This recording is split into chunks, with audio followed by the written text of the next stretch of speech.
ಯುವವಾಣಿಯ ಕಾರ್ಯಕ್ರಮಕ್ಕೆ ಎಲ್ಲ ಯುವ ಮಿತ್ರರಿಗೂ ಆತ್ಮೀಯ ಸ್ವಾಗತ.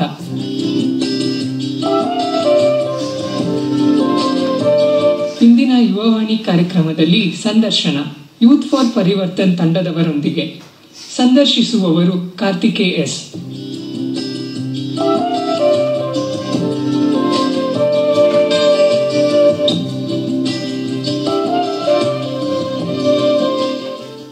ಯುವ ಜನತೆ ಯಾವಾಗಲೂ ಹೊಸ ಅನ್ವೇಷಣೆಯಲ್ಲಿ ತೊಡಗಿರುತ್ತದೆ.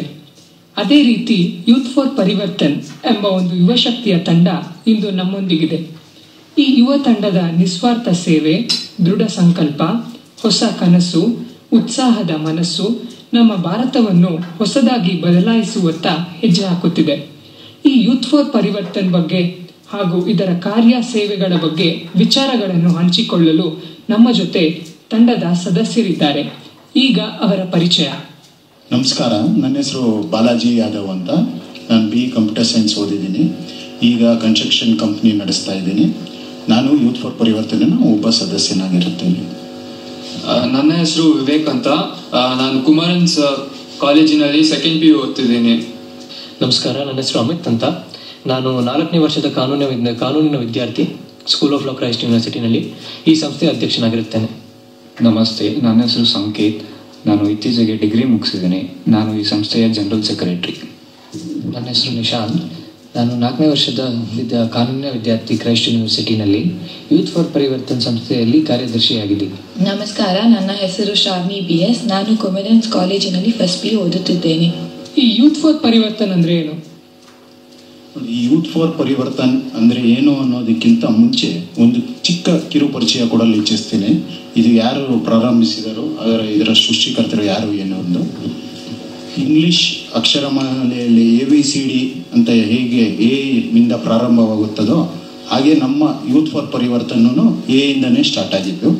ಅಲ್ಲಿ A ಫಾರ್ ಆ್ಯಪಲ್ ಆಗಿದ್ರೆ ಇಲ್ಲಿ A ಫಾರ್ ಅಮಿತ್ ಅಂತ. ಇವರ ಒಂದು ಯೋಚನೆ ಹಾಗೂ ಆಲೋಚನೆಯಿಂದ ಸಮಾಜಕ್ಕಾಗಿ ಏನಾದರೂ ಮಾಡಲೇಬೇಕು ಎಂಬ ಉದ್ದೇಶದಿಂದ ಅವರು ಮೊದಲ ಸಮಾಲೋಚನೆ ಮಾಡಿ ತಮ್ಮ ಸ್ನೇಹಿತರ ಜೊತೆ ಸೇರಿ ಪ್ರಾರಂಭಿಸಿದ್ದು. ಅವರ ಮನೆ ಮೇಲೆ ಅವ್ರಿಗೆ ಓದಲು ಅಂತ ಕೊಟ್ಟಿದ್ದಂಥ ಒಂದು ಕೊಠಡಿಯನ್ನು ಇದರ ಕಚೇರಿಯನ್ನಾಗಿ ಮಾರ್ಪಡಿಸಿದರು. ಸಂಸ್ಥೆಯ ಅಧ್ಯಕ್ಷರಾದ ಅಮಿತ್ ಇದ್ದಾರೆ, ಅವ್ರಿಗೆ ಕೇಳಬೇಕು, ಈ ಸಂಸ್ಥೆ ಪ್ರಾರಂಭ ಮಾಡಬೇಕು ಅನ್ನೋ ಮುಖ್ಯ ಉದ್ದೇಶ ಏನು? ಸಮಾಜಕ್ಕೋಸ್ಕರ ಮಾಡಬೇಕು ಅಂತ ತುಂಬ ಜನ ಅನ್ಕೋತಾರೆ, ಆದರೆ ಸಮಾಜಕ್ಕೋಸ್ಕರ ನಿಜವಾಗಿ ಬಂದು ಮಾಡುವಂಥವ್ರು ಬಹಳ ಕಮ್ಮಿ. ಹಾಗಾಗಿ ಸಮಾಜದಲ್ಲಿ ಆಗು ಹೋಗುಗಳನ್ನು ನೋಡಿದಾಗ ನಮ್ಮ ಸಮಾಜಕ್ಕೋಸ್ಕರ, ನಮ್ಮ ದೇಶಕ್ಕೋಸ್ಕರ ಏನಾದ್ರು ಮಾಡಬೇಕು ಅಂತ ಮನಸ್ಸಲ್ಲಿತ್ತು. ಆ ಒಂದು ಉದ್ದೇಶದಿಂದ ನಾನು ಮತ್ತು ನನ್ನ ಸ್ನೇಹಿತರಾದ ಸಂಕೇತ್, ನಿಶಾಂತ್, ಅನೂಪ್ ಮತ್ತು ರಾಕೇಶ್ ಮತ್ತು ಇನ್ನಿತರು ಸೇರಿ ಯೂತ್ ಫಾರ್ ಪರಿವರ್ತನ್ ಅನ್ನೋ ಸಂಸ್ಥೆಯನ್ನು ಶುರು ಮಾಡಿದ್ವಿ. ನಮ್ಮ ಉದ್ದೇಶ ಏನಾಗಿತ್ತು ಅಂದರೆ ಸಮಾಜದಲ್ಲಿ ನಿಜವಾಗ್ಲೂ ಏನಾದರೂ ಒಂದು ಪರಿವರ್ತನೆ ತರಬೇಕು ಅಂತ. ಅದಕ್ಕೋಸ್ಕರನೇ ನಮ್ಮ ಸಂಸ್ಥೆಯ ಹೆಸರು ಯೂತ್ ಫಾರ್ ಪರಿವರ್ತನ್ ಅಂತಾನೂ ಇಟ್ವಿ. ಯೂತ್ ಅಂದರೆ ಯುವಕರು, ಪರಿವರ್ತನೆಗಾಗಿ ಯುವಕರು ಅಂತಾನೂ ಕರಿಬಹುದು.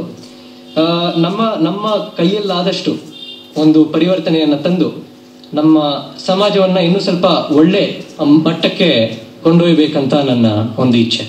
ಈ ಒಂದು ಯೂತ್ ಫಾರ್ ಪರಿವರ್ತನ್ ಅನ್ನೋ ಕಾನ್ಸೆಪ್ಟ್ ಹೇಗೆ ಶುರು ಆಯಿತು? ಈ ಯೂತ್ ಫಾರ್ ಪರಿವರ್ತನ್ ಒಂದು ಸಮಾಜದ ಪರಿವರ್ತನೆಗಾಗಿ ಸ್ಥಾಪಿಸಿದ ಒಂದು ಸಂಸ್ಥೆ. ಸಮಾಜ ಸೇವೆ ಹಾಗೂ ಸಮಾಜ ಕಲ್ಯಾಣಕ್ಕಾಗಿ ಪ್ರಾರಂಭಿಸಿದ ಒಂದು ಸಂಸ್ಥೆ ಇದು. ಈ ಸಂಸ್ಥೆಯಲ್ಲಿ ನಾವು 8 ವಿಷಯಗಳಲ್ಲಿ ಪ್ರಾಮುಖ್ಯತೆ ಕೊಡಲಾಗಿದೆ. ಅವು ಯಾವೆಂದರೆ ವಿದ್ಯೆ, ಪರಿಸರ, ಆರೋಗ್ಯ, ಸಾಮಾಜಿಕ, ಸಾಂಸ್ಕೃತಿಕ, ರಾಜಕೀಯ, ಬಡತನ ನಿರ್ಮೂಲನೆ ಹಾಗೂ ಬಡವರ ಆರ್ಥಿಕ ಸಹಾಯಕ್ಕಾಗಿ ಒಂದು ಸ್ಥಾಪಿಸಿದ ಒಂದು ಸಂಸ್ಥೆ. ಈ ತರ ಇದು 8 ವಿಷಯಗಳಲ್ಲಿ ನಾವು ಪ್ರಾಮುಖ್ಯತೆಯನ್ನು ಕೊಡ್ತಾರೆ. ಈ ಯೂತ್ ಫಾರ್ ಪರಿವರ್ತನ್ ಅನ್ನೋ ತಂಡದಿಂದ ಇದುವರೆಗೂ ಯಾವ್ಯಾವ ಕೆಲಸಗಳಾಗಿವೆ? ಮೊದಲನೇದಾಗಿ ನಮ್ಮ ಸಂಸ್ಥೆಯಿಂದ ಪ್ರಾರಂಭ ಮಾಡಿದ್ದು ಬನಶಂಕರಿ ಸೆಕೆಂಡ್ ಸ್ಟೇಜ್ನಲ್ಲಿ ಒಂದು ಸಣ್ಣ ಮಕ್ಕಳ ಉದ್ಯಾನವನವನ್ನು ಸ್ವಚ್ಛತಾ ಕಾರ್ಯಕ್ರಮ ಮಾಡಿದ್ವಿ. ನಂತರ ಸ್ವಾತಂತ್ರ್ಯ ದಿನಾಚರಣೆ ದಿವಸ ತೇಜಸ್ವಿ ಸೇವಾ ಟ್ರಸ್ಟ್ ಎಂಬ ಒಂದು ಅನಾಥಾಶ್ರಮದಲ್ಲಿ ಸ್ವಾತಂತ್ರ್ಯ ಹೋರಾಟದ ಬಗ್ಗೆ ಒಂದು ಸಣ್ಣ ಕಿರು ಪರಿಚಯ ಕೊಟ್ಬಿಟ್ಟು ಅವರಿಗೆ ಮಕ್ಕಳಿಗೆ ತಿಳುವಳಿಕೆಯನ್ನು ನೀಡಿದ್ವಿ. ಆನಂತರ ಬನಶಂಕರಿ ಬೆಸ್ಕಾಂ ಕಚೇರಿ ಗೋಡೆ ಮೇಲೆ ಅಂಟಿಸಿರುವ ಭಿತ್ತಿ ಪತ್ರಗಳನ್ನು ತೆಗೆದು ಅದನ್ನು ಬಣ್ಣ ಹೊಡೆದು ಸ್ವಚ್ಛಗೊಳಿಸಿದ್ವಿ. ಕನ್ನಡ ರಾಜ್ಯೋತ್ಸವ ದಿನಾಚರಣೆಗಾಗಿ ಬನಶಂಕರಿ ವಾಣಿಜ್ಯ ಸಂಕೀರ್ಣದಲ್ಲಿ ಒಂದು ಸ್ವಚ್ಛತಾ ಕಾರ್ಯಕ್ರಮವನ್ನು ಏರ್ಪಡಿಸಿದ್ವಿ. ಮಕ್ಕಳ ದಿನಾಚರಣೆ ದಿವಸ DVG ಉದ್ಯಾನವನ ಹಾಗೂ ಮಕ್ಕಳ ಮೈದಾನದಲ್ಲಿರುವ ಆಟದ ಉಪಕರಣಗಳನ್ನು ಬಣ್ಣ ಹೊಡೆದು ಸ್ವಚ್ಛತೆಗೊಳಿಸಿದ್ವಿ. ಹಿರಿಯ ನಾಗರಿಕ ಕೋರಿಕೆ ಮೇಲೆ ಇಡೀ DVG ಹಾಗೂ ಕುವೆಂಪು ಉದ್ಯಾನವನ್ನು ಸ್ವಚ್ಛತೆಗೊಳಿಸಿದ್ವಿ. ಇಷ್ಟೆಲ್ಲ ಕೆಲಸ ಮಾಡಿದಾಗ ಇದರ ಅನುಭವ ಹೇಗಿತ್ತು? ಬಹಳ ತುಂಬಾ ತೃಪ್ತಿ ಆಯಿತು. ಆಕ್ಚುಲಿ ಮನೆಯಲ್ಲಿ ಮಾಡ್ತೀವೋ ಇಲ್ವೋ, ಇಲ್ಲಿ ಸಮಾಜದಲ್ಲಿ ಮಾಡಿದಾಗ ಅದರಲ್ಲಿರುವ ಸಂತೋಷವೇ ಬೇರೆ.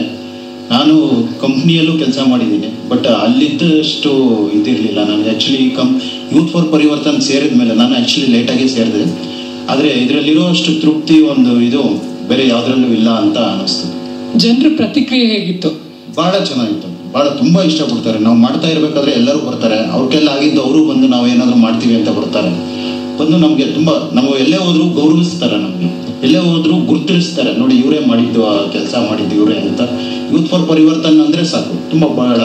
ನಾವು ಕರ್ನಾಟಕ ರಾಜ್ಯೋತ್ಸವ ದಿನದಂದು ಬನಶಂಕರಿ ವಾಣಿಜ್ಯ ಸಂಕೀರ್ಣದ ಸ್ವಚ್ಛತಾ ಕಾರ್ಯಕ್ರಮ ಏರ್ಪಡಿಸಿದ್ದಾಗ ನನ್ನ ಒಂದು ಅನುಭವ ಇದು. 90 ವರ್ಷದ ಒಬ್ಬರು ವೃದ್ಧರು, ವೆಂಕಟಸ್ವಾಮಿ ಅಂತ ಅವ್ರ ಹೆಸರು, ಅವರು ಕೂಡ ನಮ್ಮೊಂದಿಗೆ ಬಂದು ಸ್ವಚ್ಛತಾ ಕಾರ್ಯಕ್ರಮದಲ್ಲಿ ಪಾಲ್ಗೊಂಡಿದ್ರು. ಅದು ನಮ್ಗೊಂಥರ ಇನ್ಸ್ಪಿರೇಷನ್, ಸ್ಫೂರ್ತಿಯಾಗಿ ಇನ್ನೂ ಹೆಚ್ಚಾಗಿ ನಾವು ಸಮಾಜಕ್ಕೋಸ್ಕರ ಕೊಡುಗೆ ನೀಡಬೇಕು ಅಂತ ನಮ್ಗೆ ಇನ್ನೂ ಸ್ವಲ್ಪ ಸ್ಫೂರ್ತಿ ಬಂತು. ಈ ನಿಮ್ಮ ತಂಡದಿಂದ ಸಮಾಜದಲ್ಲಿ ಯಾವ್ಯಾವ ರೀತಿ ಬದಲಾವಣೆ ತರಬಹುದು ಅಂತ ಮಾಡ್ಬೋದು? ಮೊದಲನೇದಾಗಿ ಏನಂದ್ರೆ, ಸಮಾಜದಲ್ಲಿ ಮೊದಲು ಅರಿವು ಮೂಡಿಸಬೇಕಾಗಿದೆ.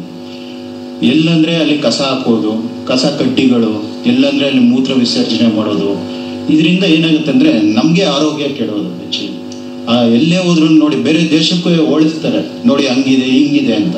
ಆದ್ರೆ ಇಲ್ಲಿ ಇವರೇ ಮೊದಲನೇ ಕಸ ಹಾಕೋದು, ಅಥವಾ ಕಸ ಹಾಕಿದ್ದು ಸ್ವಚ್ಛಗೊಳಿಸಿರ್ತಾರೆ, ಮತ್ತೆ ಅದನ್ನ ತಗೊಂಡ್ಬಂದು ಮರುದಿನ ಮತ್ತೆ ಹಾಕೋದು. ಸೊ ಆ ಅರಿವು ಮೂಡಿಸ್ಬೇಕು ಅಂತ ನಾವು ಪ್ರಯತ್ನ ಮಾಡಿದ್ವಿ, ತುಂಬಾ ಸಫಲರಾಗಿದ್ದೀವಿ ಅದರಲ್ಲಿ. ಈ ತಂಡಕ್ಕೆ ಯಾರ್ಯಾರು ಸೇರ್ಬೋದು ಮತ್ತೆ ಇದಕ್ಕೆ ಸೇರ್ಬೇಕು ಅಂದ್ರೆ ಈ ವಿಧಾನ ಹೇಗೆ? ಇದರಲ್ಲಿ ಯಾರು ಬೇಕಾದ್ರೂ ಸೇರ್ಬೋದು ಯೂತ್ ಫಾರ್ ಪರಿವರ್ತನ್ಗೆ. ಇದಕ್ಕೆ ಜಾತಿ ಭೇದ ಭಾವ ಏನೂ ಇಲ್ಲ. ಚಿಕ್ಕ ಮಕ್ಕಳಿಂದ ವಯಸ್ಸಾಗಿರೋರ್ಗೂ ಸೇರ್ಬೋದು, ಸ್ಕೂಲ್ಗೆ ಹೋಗೋರು ಸೇರ್ಬೋದು, ಕಾಲೇಜ್ಗೆ ಹೋಗೋರು ಸೇರ್ಬೋದು, ಅಥವಾ ಕೆಲ್ಸಕ್ಕೆ ಹೋಗೋರು ಸೇರ್ಬೋದು, ಯಾರು ಬೇಕಾದ್ರೂ ಸೇರ್ಬೋದು. ಇದಕ್ಕಿರೋದು ಒಂದೇ ನಿಯಮ ಏನಂದ್ರೆ, ಒಂದು ಫಾರ್ಮ್ ಫಿಲ್ ಮಾಡಬೇಕು ಆನ್ಲೈನಲ್ಲಿ. ಫೇಸ್ಬುಕ್ ಪೇಜ್ ಇದೆ ಯೂತ್ ಫಾರ್ ಪರಿವರ್ತನ್ ಅಂತ. ಆಮೇಲೆ ಇನ್ನ ಮಾಹಿತಿ ಬೇಕಂದ್ರೆ ಯೂತ್ ಫಾರ್ ಪರಿವರ್ತನ್ ಪೇಜಲ್ಲಿ ಹೋಗಿ ನೋಡ್ಬೋದು. ಆಮೇಲೆ ಮೇಲ್ ಮಾಡ್ಬೇಕಂದ್ರೆ ಮೇಲ್ ಅಡ್ರೆಸ್ ಇದೆ youthforparivartan@gmail.com. ಈ ತಂಡದಿಂದ ಮುಂದಿನ ಯೋಜನೆಗಳು ಏನೇನಿದೆ? ನೋಡಿ, ನಮ್ಮ ತಂಡದಿಂದ ಏನು ಅಂದ್ರೆ, ಬೆಂಗಳೂರು ಫುಲ್ಲು ಸ್ವಚ್ಛ ಬೆಂಗಳೂರು ಆಗಿರ್ಬೇಕು ಅಂತ.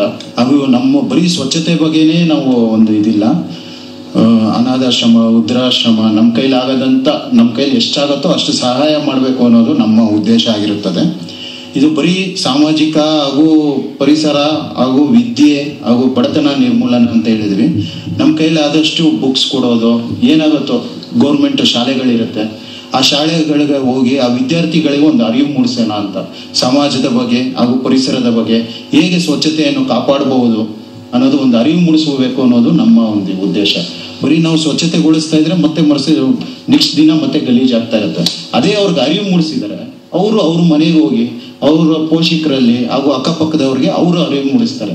ಇದು ಒಂದು ಚೈನ್ ಲಿಂಕ್ ತರ ಮಾಡಬೇಕು ಅನ್ನೋದು ನಮ್ಮ ಉದ್ದೇಶ ಆಗಿರುತ್ತೆ. ಯೂತ್ ಫಾರ್ ಪರಿವರ್ತನ್ ತಂಡದ ಮುಂದಿನ ಯೋಜನೆಗಳೇನು? ನಮ್ಮ ಇನ್ನೊಂದು ಮುಖ್ಯ ಯೋಜನೆ ಏನು ಅಂದ್ರೆ, ನಾವು ಯಾವುದೇ ರಾಜಕೀಯ ಪಕ್ಷದವರ ಜೊತೆನೂ ಗುರುತಿಸ್ಕೊಂಡಿಲ್ಲ. ಆದ್ರೆ ಚುನಾಯಿತರು ಯಾರಿದ್ದಾರೋ ಈಗ ಅವ್ರಿಗೆ ನಮ್ಮ ಸಾರ್ವಜನಿಕರಿಗೆ ಏನೇನು ಸರ್ಕಾರಿ ಸೌಲಭ್ಯಗಳಿದೆಯೋ ಅದನ್ನೆಲ್ಲ ತಲುಪಿಸ್ಬೇಕು ಅನ್ನೋದು ನಮ್ಮ ಯೋಜನೆ. ಅನೇಕ ಯೋಜನೆಗಳಿರುತ್ತದೆ, ಆದರೆ ಸಾರ್ವಜನಿಕರಲ್ಲಿ ಅರಿವು ಇರುವುದಿಲ್ಲ. ಇಂಥ ಯೋಜನೆಗಳಿದೆ, ಇಂಥದೆಲ್ಲ ನಾವು ಪಡಿಬಹುದು ಸೌಲಭ್ಯಗಳನ್ನು ಅಂತ. ಅದನ್ನೆಲ್ಲ ಅರಿವು ಮೂಡಿಸಿ ಹಾಗೂ ಚುನಾಯಿತರಿಗೂ ಹಾಗೂ ಸಾರ್ವಜನಿಕರಿಗೂ ಒಂದು ಸೇತುವೆಯಾಗಿ ಕೆಲಸ ಮಾಡಬೇಕೆನ್ನೋದು ಒಂದು ಉದ್ದೇಶ ಆಗಿರುತ್ತದೆ ನಮ್ಮದು. ಎಜುಕೇಶನ್, ವಿದ್ಯೆ ಎಷ್ಟು ಪ್ರಾಮುಖ್ಯತೆ ಇರುತ್ತೆ ಜೀವನದಲ್ಲಿ ಅಂದ್ರೆ, ಇವಾಗ ಸ್ಲಮ್ಮು ಮತ್ತೆ ಕೊಳಚೆ ಪ್ರದೇಶ ಅಲ್ಲೆಲ್ಲ ತುಂಬಾ ಅವಿದ್ಯಾವಂತರು ಇರ್ತಾರೆ. ಅಲ್ಲಿ ಅವರಿಗೆ ಈ ಸಮಾಜದ ಬಗ್ಗೆ ಅಥವಾ ದೇಶದ ಬಗ್ಗೆ ಅಷ್ಟೊಂದು ಏನು ಗೊತ್ತಿರಲ್ಲ ಅವ್ರಿಗೆ. ಅದಕ್ಕೋಸ್ಕರ ಅವ್ರಿಗೆ ಸಮಾಜದ ಬಗ್ಗೆ ಹಾಗೂ ವಿದ್ಯೆ ಏನಕ್ಕೆ ಇರಬೇಕು, ಅಟ್ಲೀಸ್ಟ್ ಒಂದು ಡಿಗ್ರಿ ಇಲ್ಲ ಅಂದ್ರೂ ಏನೋ ಒಂದು ಸಮಾಜದ ಬಗ್ಗೆ ಏನಾದರೂ ಅರಿವಿರಬೇಕು, ಅಥವಾ ಸೋಷಿಯಲ್ ನಾಲೆಜ್ ಇರಲಿ ಅನ್ನೋದರ ಬಗ್ಗೆ ನಾವು ತಿಳಿಸ್ತೀವಿ. ಮತ್ತೆ ಸಮಾಜದಲ್ಲಿ ಸ್ವಚ್ಛತೆ ಎಷ್ಟು ಇಂಪಾರ್ಟೆಂಟು, ಯಾಕೆ ಕಾಪಾಡ್ಕೋಬೇಕು ಅದ್ರ ಬಗ್ಗೆನೂ ನಾವು ಅರಿವು ಮೂಡಿಸ್ತೀವಿ ಅಷ್ಟೇ. ನಾವು ನಮ್ಮ ಆರೋಗ್ಯ ವಿಭಾಗದ ಬಗ್ಗೆ ಹೇಳಬೇಕೆಂದ್ರೆ, ನಾವು ರಕ್ತದಾನ ಶಿಬಿರಗಳನ್ನು ಏರ್ಪಡಿಸುತ್ತೀವಿ. ಹಾಗೂ ಈ ಗ್ರಾಮಾಂತರ ಪ್ರದೇಶದಲ್ಲಿ ಆರ್ಥಿಕವಾದ ಹಿಂದುಳಿದ ವರ್ಗಗಳಿಗೆ ನಾವು ಸಾಮಾನ್ಯವಾಗಿ ಒಂದು ಆರೋಗ್ಯ ಕೇಂದ್ರ ಹಾಗೂ ಆರೋಗ್ಯ ಪರೀಕ್ಷೆಯನ್ನು ಏರ್ಪಡಿಸುತ್ತೀವಿ. ಜನರಿಗೆ ಸರ್ಕಾರದ ಯೋಜನೆಗಳ ಬಗ್ಗೆ ಅರಿವನ್ನು ಕೊಟ್ಟು ಹಾಗೂ ಅವರಿಗೆ ಇಂಥ ಸೌಲಭ್ಯವನ್ನು ಹೇಗೆ ಪಡೆಯಬಹುದು ಎಂಬ ತಿಳುವಳಿಕೆಯನ್ನು ನೀಡುತ್ತೀವಿ. ಶಸ್ತ್ರಚಿಕಿತ್ಸೆ ಆಗಲಿ, ಉಚಿತ ನೇತ್ರ ಪರೀಕ್ಷೆಯ ಶಿಬಿರವನ್ನು ಏರ್ಪಡಿಸಲಾಗಿದೆ. ಸಾಮಾಜಿಕ ಅರಿವು ನೀಡಬೇಕೆಂದು ನಮ್ಮ ಮುಖ್ಯ ಉದ್ದೇಶವಾಗಿದೆ. ಭಾರತೀಯ ಸಂಸ್ಕೃತಿಯ ಬಗ್ಗೆ ಈಗಿನ ಪೀಳಿಗೆಗೆ ಅರಿವು ಮೂಡಿಸುವುದು ನಮ್ಮ ಉದ್ದೇಶ. ಅಮಿತ್, ನೀವು ಯುವಕರ ತಂಡವನ್ನು ಕಟ್ಕೊಂಡು ಸಮಾಜಕ್ಕೆ ನಿಮ್ ಕಡೆಯಿಂದ ಕಾಂಟ್ರಿಬ್ಯೂಟ್ ಮಾಡ್ತಾ ಇದ್ದೀರಾ. ಅದೇ ರೀತಿ ಬೇರೆ ಯುವಕರಿಗೆ, ಯುವ ಜನತೆಗೆ ನೀವು ಏನ್ ಮೆಸೇಜ್ ಕೊಡಕ್ ಇಷ್ಟಪಡ್ತೀರಾ? ಪ್ರಪಂಚದಲ್ಲೇ ಭಾರತ ಅತಿ ಯುವ ದೇಶ. ಅಂದ್ರೆ ನಮ್ಮ ದೇಶದಲ್ಲಿ ಬೇರೆ ಎಲ್ಲ ದೇಶಕ್ಕಿಂತ ಜಾಸ್ತಿ ಯುವಕರಿದ್ದೀವಿ. ನಾವೆಲ್ಲ ಸೇರಿದ್ರೆ ನಮ್ಮ ದೇಶನ ಒಂದು ದೃಢ ದೇಶ ಮಾಡಬಹುದು, ಒಂದು ಬಲಿಷ್ಠ ದೇಶ ಮಾಡಬಹುದು. ಹಾಗಾಗಿ ನಾನು ನಮ್ಮ ಯುವಕರಲ್ಲಿ ಕೇಳ್ಕೊಳ್ಳೋದೇನೆಂದ್ರೆ, ದಯವಿಟ್ಟು ನಿಮ್ಮ ಬಗ್ಗೆ ಯೋಚಿಸೋದನ್ನ ಬಿಡಿ, ಸಮಾಜದ ಬಗ್ಗೆ ಯೋಚಿಸೋದನ್ನ ಶುರು ಮಾಡಿ. ನಾವು ಹೀಗೆ ಎಲ್ಲರೂ ಸೇರಿಕೊಂಡು, ನಾವು ಯುವಕರು ಎಲ್ಲ ಸೇರಿ ಒಂದು ಸಮಾಜದ ಬಗ್ಗೆ ಯೋಚನೆ ಮಾಡಿ ಸಮಾಜಕ್ಕೋಸ್ಕರ ಏನಾದ್ರು ಮಾಡ್ಬೇಕಂತ ಮುಂದೆ ಬಂದ್ರೆ ನಮ್ಮ ದೇಶನ ನಾವು ತುಂಬಾ ಮುಂದೆ ತಗೊಂಡು ಹೋಗ್ಬೋದು. ಬೇರೆ ದೇಶಗಳು ನಮ್ಮನ್ನ ನೋಡಿ ಕಲಿಬೇಕು ಅಂತ ಒಂದು ದೇಶ ನಾವು ಆಗ್ಬಹುದು ಅನ್ನೋ ಒಂದು ಇಚ್ಛೆ ಇದೆ ನನಗೆ. ನಮ್ಮ ಯುವಕರೆಲ್ಲ ನಮಗೆ ಅದಕ್ಕೆ ಸಪೋರ್ಟ್ ಮಾಡ್ತಾರೆ ಅಂತ ನಾನು ಅನ್ಕೊಂಡಿದ್ದೀನಿ. ಈ ಯೂತ್ ಫಾರ್ ಪರಿವರ್ತನ್ ಎಂಬ ಯುವ ಉತ್ಸಾಹಿ ತಂಡ ನಮ್ಮ ಭಾರತವನ್ನು ನವ್ಯ ಭಾರತವಾಗಿ ಪರಿವರ್ತಿಸಲಿ. ಈ ತಂಡದ ಕಾರ್ಯಗಳು ಸುಗಮವಾಗಿ ಸಾಗಲಿ. ಇವರ ಸೇವೆ ಮತ್ತಷ್ಟು ಸಫಲವಾಗಲಿ. ತಂಡದ ಕುರಿತು ವಿಚಾರಗಳನ್ನು ಹಂಚಿಕೊಂಡ ಅಮಿತ್, ಸಾಯಿ ಬಾಲಾಜಿ ಯಾದವ್, ನಿಶಾಂತ್, ಶ್ರಾವಣಿ, ಸಂಕೇತ್, ವಿವೇಕ್ ಇವರಿಗೆ ಧನ್ಯವಾದಗಳು. ಇದುವರೆಗೆ ಯೂತ್ ಫಾರ್ ಪರಿವರ್ತನ್ ತಂಡದವರೊಂದಿಗೆ ಸಂದರ್ಶನ ಕೇಳಿದಿರಿ. ಭಾಗವಹಿಸಿದವರು ಅಮಿತ್, ಸಾಯಿ ಬಾಲಾಜಿ ಯಾದವ್, ನಿಶಾಂತ್, ಶ್ರಾವಣಿ, ಸಂಕೇತ್, ವಿವೇಕ್. ಸಂದರ್ಶಿಸಿದವರು ಕಾರ್ತಿಕೇಯಸ್.